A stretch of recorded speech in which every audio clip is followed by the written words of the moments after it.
Masa pandemi pasti menimbulkan beberapa kondisi atau hal pada anak. Mereka tidak bisa melakukan aktivitas sebagaimana mestinya.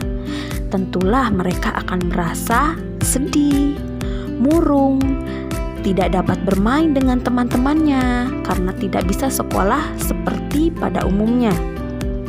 Pasti semua orang tua tidak ingin melihat anak-anaknya terjadi hal yang demikian.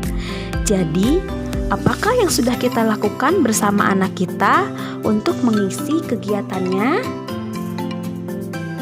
Di video kali ini saya akan menjelaskan tentang stimulasi anak usia dini berbasis neuroscience. Apa itu neuroscience dan bagaimana cara menstimulasinya? Pokoknya simak terus video ini sampai selesai. Semoga video ini bisa bermanfaat untuk kita semua. Fitrah anak sebenarnya sudah muncul sejak dalam kandungan. Pembelajaran apa saja yang sudah ia dapatkan sejak dalam kandungan? Yang pertama adalah pembelajaran auditorik, yaitu stimulasi suara. Yang kedua adalah pembelajaran pengecapan rasa atau stimulasi rasa. Yang ketiga adalah pembelajaran metabolisme yang disiapkan untuk bertahan hidup pada prediksi tentang dunia. Dan yang terakhir adalah pembelajaran emosional. Segala sesuatu yang orang tua rasakan, anak pun bisa merasakannya di dalam kandungan. Suara lingkungan sekitar, rasa yang ibu makan, anak pun mampu merasakannya. Ketika ibu merasakan emosional, marah, sedih, bahagia, dia pun bisa merasakannya. Ketika anak sudah lahir, kita hanya memiliki dua pilihan saja. Yang pertama, apakah kita ingin memilih repot sekarang atau kita memilih repot selamanya? Repot sekarang artinya adalah kita berusaha untuk menstimulasi anak dimulai dari sejak dini sampai rentan usia 12 tahun, karena usia tersebut anak sudah memiliki kemampuan untuk bertanggung jawab sendiri. Dia tahu apa yang harus dia lakukan. Bila pilihan ini diambil, selanjutnya kita hanya tahap mengingatkan saja. Dan yang pilihan kedua, jika kita memilih repot selamanya, itu lain halnya kejadian, bisa-bisa saja. Apa yang diminta anak, kita turutin saja. Jadi sampai dia berkeluarga pun, dia akan sangat ketergantungan dengan orang tua. Semua orang tua pasti berharap yang terbaik dari anak-anaknya. Kita semua harapannya pasti sama, menginginkan dia menjadi anak yang cerdas, anak yang ahli dalam beribadah, anak yang pintar, anak yang tekun dalam belajar, dan mampu membawa nama baik keluarganya. Berikut adalah Central Nervous System Pyramid atau piramida belajar berbasis neuro. Jadi stimulasi berbasis neuroscience itu artinya adalah stimulasi berbasis pada perkembangan otak anak, di mana piramida ini menunjukkan bahwa perkembangan anak itu idealnya adalah melewati tahapan dari bawah sampai atas. Tadi harapan kita salah satunya adalah ingin anak kita bisa belajar secara tekun, ingin anak kita pintar, cerdas, itu letaknya berada di atas, di academic learning. Jika kita ingin berharap anak kita sudah mencapai puncaknya di academic learning, harapannya tercapai, maka otomatis dasarnya harus terpenuhi dulu atau harus kita kokohkan. Apa saja yang harus kita kokohkan? Di sana terdapat sensory system. Nah, di dasar itu, di bagian sensory system, ada 5 panca indera yang harus kita stimulasi. Apa saja? Yaitu diantaranya ada olfaktori, visual, auditory, gustatory, dan taktil, di mana olfaktori adalah penghidup, gustatory adalah pengecapan, visual adalah penglihatan, auditory pendengaran, dan taktil adalah kulit. Dan ada 2 unsur juga yang tidak kalah penting, diantaranya adalah vestibular atau keseimbangan dan proprioception atau berhubungan dengan gerak. Nah, di dua jajar ini, di bagian sensory system ini sangat penting ya, terutama untuk anak atau bayi baru lahir sampai 3 tahun pertama. Ini yang harus kita kokohkan terlebih dahulu. Kenapa? Karena ini adalah modalitas belajar. Jadi, sensory system itu adalah apapun yang ada di luar anak setelah dia lahir akan ditangkap peradarnya oleh tubuh melalui sensor. Sensornya itu apa? Ditangkap oleh mata lewat pantulan, cahaya, lewat suara, lewat rasa, lewat tekstur. Itulah sensory sistemnya. Ditambah 2 bagian sensor sistem lainnya, yaitu vestibular, keseimbangan tadi. Semua orang pasti membutuhkan keseimbangan ya, khususnya anak-anak. Supaya apa? Supaya dia mampu tegak berdiri, tidak mudah jatuh, ketika jalan tidak mudah jatuh, ketika duduk tidak mudah jatuh. Nah, itulah keseimbangan. Dan yang kedua, proprioception, berhubungan dengan gerak. Nah, gerak ini dibantu dengan persendian.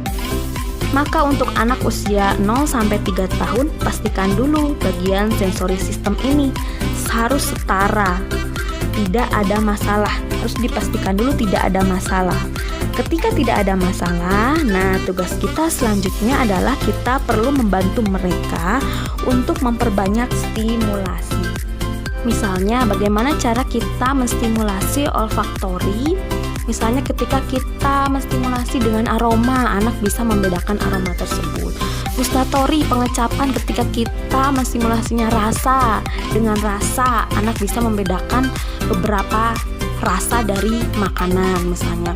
Nah, misalnya ketika kita menstimulasi visual, nah kita harus perhatikan keadaan mata anak kita, apakah dia dimulai dari bola matanya, apakah normal dan dia bisa melihat dengan baik. Nah, karena tidak sedikit anak-anak zaman sekarang sudah di bawah usia 5 tahun mereka sudah memakai kacamata. Nah, berarti itu adalah memiliki masalah di visualnya. Nah, kemudian di bagian auditori atau pendengaran, ini berhubungan dengan vestibular atau keseimbangan. Auditori erat kaitannya dengan kotoran telinga. Yuk kenali kotoran telinga anak. Apakah kotoran telinga anak kita termasuk lembek yang gampang untuk dibersihkan, atau padat yang harus ke THT dulu untuk disemprot, atau bentuknya serbuk seperti ketombe? Kenapa kita harus mengenali tersebut? Karena ini juga sangat berpengaruh terhadap perkembangan anak kita. Di sini ada 2 kejadian atau 2 kondisi di lingkungan, di mana kondisi pertama ada anak yang jika dipanggil tidak pernah nyaut, tetapi dia sukanya itu muter-muter. Nah, tetapi ternyata ketika diajak ngobrol dia nyambung. Ternyata kotorannya itu termasuk jenisnya itu adalah padat, dan dia sudah lebih dari 2 bulan gak mau pergi ke THT. Berarti kan itu bermasalah karena kotorannya itu gak mau keluar gitu.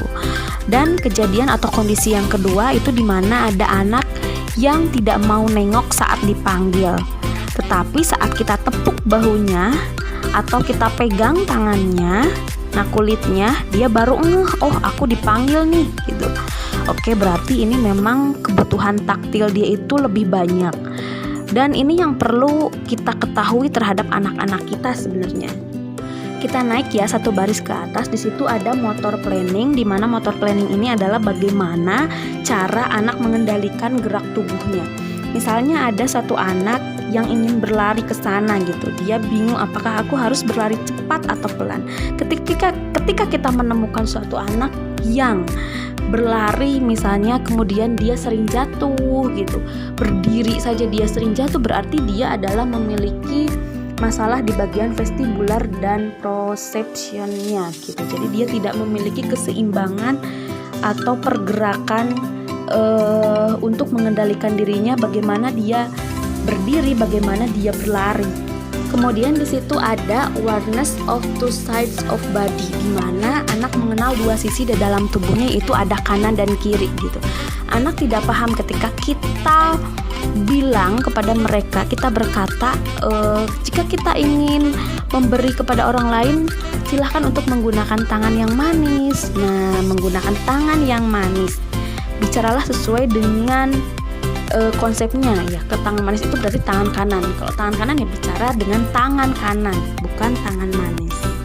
Intinya dari piramid belajar berbasis neuro ini adalah sebelum anak mampu baca tulis hitung, mampu belajar dengan tekun, itu dasarnya itu harus diperkuat dulu, yaitu dimulai dari sensory system dulu. Kalau sensory systemnya sudah kokoh, otomatis dia menuju ke tahap selanjutnya itu akan lebih mudah, dan kita menstimulasinya juga akan lebih mudah. Karena banyak sekali di lapangan anak usia 3 tahun atau 4 tahun sudah diminta untuk menulis berbaris-baris tanpa kita mengetahui cara dia memegang pensil apakah sudah benar, ketahanan dia memegang pensil untuk menekan ke buku itu apakah sudah bisa, sudah mampu. Jadi tidak perlu galau ketika anak usia 5 tahun belum bisa calistung atau baca tulis hitung. Tugas utama kita adalah merangsang proses pematangan saraf saja.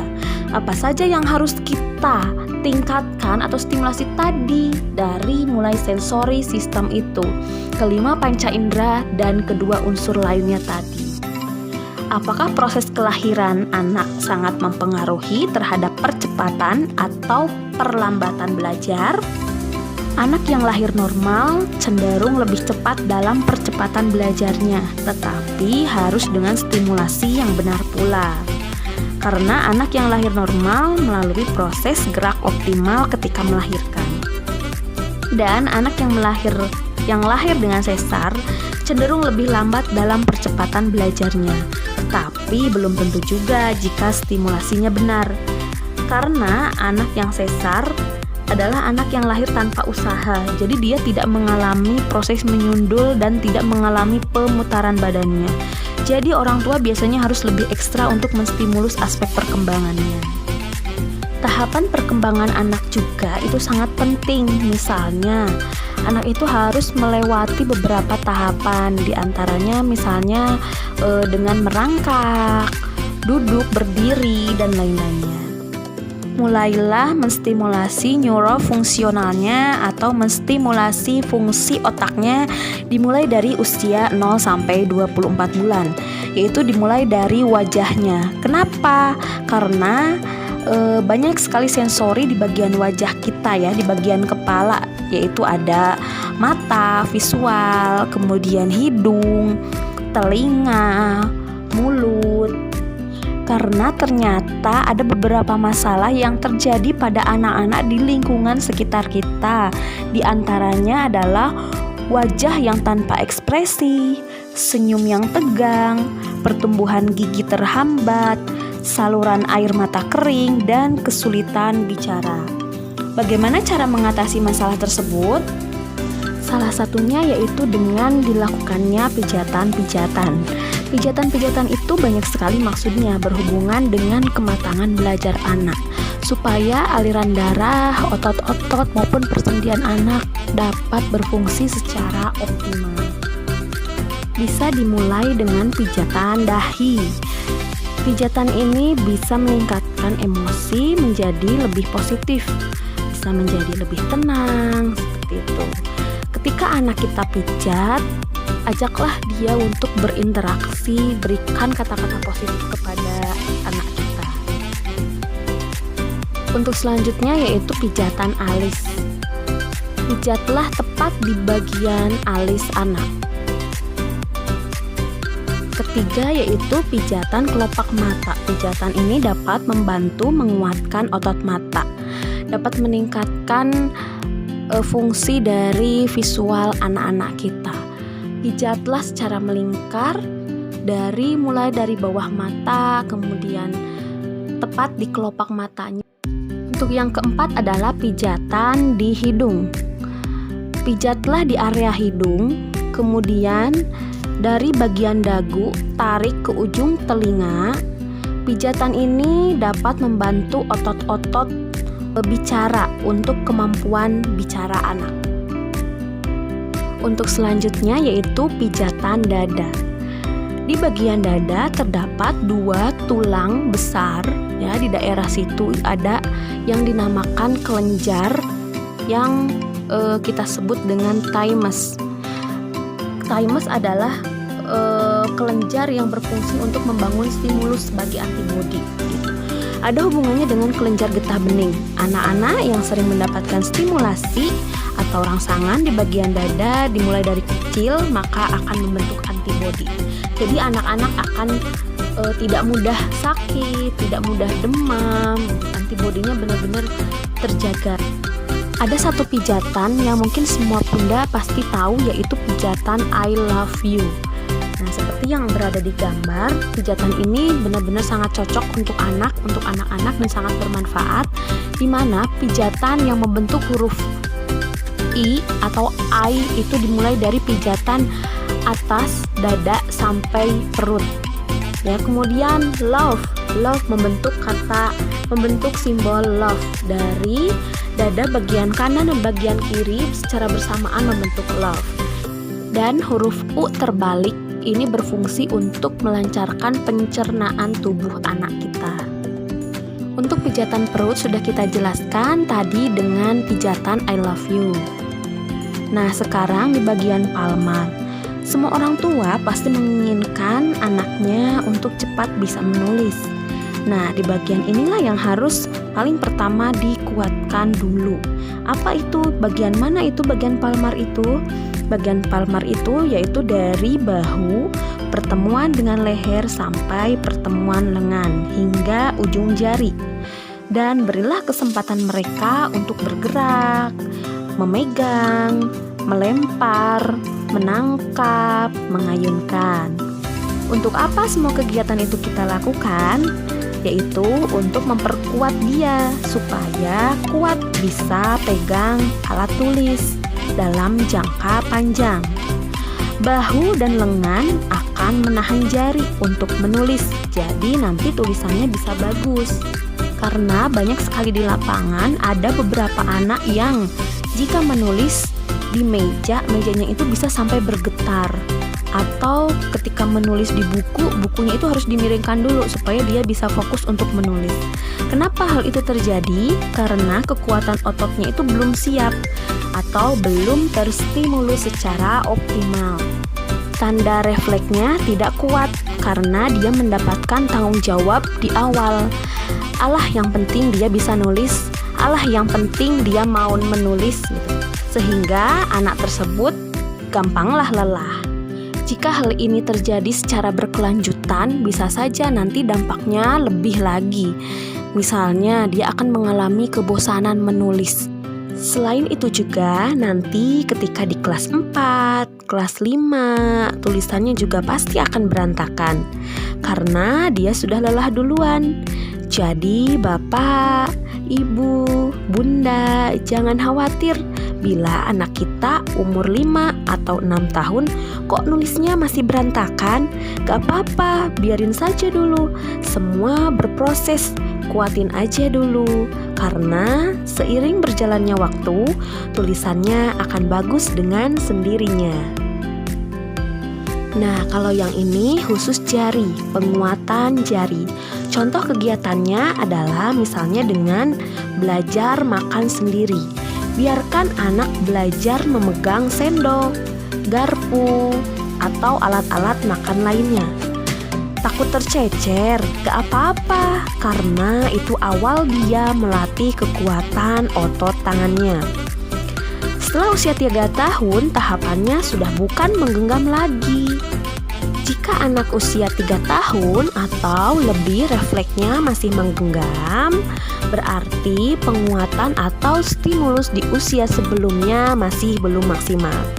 Solusinya apa? Ajaklah anak untuk melakukan kegiatan-kegiatan untuk merangsang otot tangan atau otot jari supaya lebih kuat lagi. Misalnya, ajak anak untuk bermain, memeras pakaian, memeras santan, membuat santan bersama, seperti itu. Itu adalah salah satu contoh kegiatan untuk merangsang otot tangan atau otot jari anak. Untuk selanjutnya, perhatikanlah postur anak-anak kita. Jika ada postur yang berbeda pada anak kita, lakukanlah perbaikan supaya tidak terlalu parah. Pijatan-pijatan pada bayi dan anak sangat bermanfaat untuk kekuatan ototnya dan kematangan belajar akademis berikutnya. Segala sesuatu yang terjadi pada anak kita akan berpengaruh terhadap emosi anak dan selanjutnya pada akademisi anak. Anak akan jadi introvert, tidak berani untuk bergaul, dan sebagainya. Jadi, segala sesuatu itu lebih baik mencegah. Repot dari awal gak apa-apa, karena jika sudah terlanjur, pengobatan atau terapi kemungkinan memerlukan waktu. Don't educate your children to be rich, educate them to be happy, so they know the value of things, not the price. Pokoknya jangan ajarkan anak kita kaya karena materi, tapi ajarkanlah dia untuk bahagia. Karena dengan bahagia mereka bisa mengetahui value-value dari segala sesuatu yang ada di lingkungannya, dan mereka akan tumbuh. Oke, terima kasih teman-teman yang sudah menonton sampai akhir. Jangan lupa untuk like dan subscribe ya.